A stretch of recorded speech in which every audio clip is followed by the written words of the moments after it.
நம்ம இப்போ பார்க்குறது வந்து இது பிவிசி பயோசெப்டிக் டேங்க். அதாவது நார்மலாக நம்ம வீட்டுக்கு வந்து ஒரு செப்டிக் டேங்க் போடுவோம், அது ஒரு நாளைக்கு ஃபுல்லாகும், லாரி வச்சு க்ளீன் பண்ணுவோம். இந்த மாதிரி பயோசெப்டிக் டேங்க் போட்டால் எப்பயுமே க்ளீன் பண்ண வேண்டிய அவசியமே கிடையாது. செப்டிக் டேங்க் வந்து மன அழுத்தமே உங்களுக்கு கிடையாது. இந்த டேங்க் பார்த்தீங்கன்னா ஒரு இன்னு ஒரு அவுட் இருக்கும். இது வந்து நம்ம வீட்டில் ஒரு குழி எடுத்து உள்ளே வச்சு இன் அவுட்டை கனெக்ட் பண்ணிக்கலாம். ஒரு பாக்டீரியா ஒன்று கொடுப்போம், அது வருஷத்துக்கு ஒரு முறை உங்கள் டாய்லெட்டில் போகும். அது நேராக இந்த செப்டிக் டேங்க் வந்து படிஞ்சிடும். உள்ளே உள்ள கசடு எல்லாத்தையும் சாப்பிட்டு நல்லா தனியாக மாற்றும்.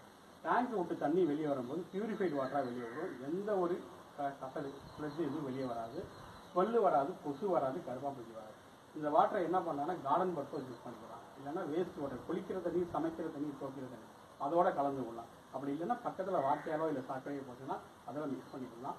இந்த பயோசெப்டிக் டேங்க் வந்து விலை ரொம்ப கம்மி. இது ஒரு வாட்டி போட்டால் உங்களுக்கு ஃபுல் சாட்டிஸ்ஃபைடாக இருக்கும். இது எந்த ஒரு செப்டிக் டேங்கிற ஒரு மன அழுத்தமே உங்களுக்கு இருக்காது. இது தமிழ்நாட்டிலேயே ரேட்டு ரொம்ப கம்மி. தேங்க்யூ.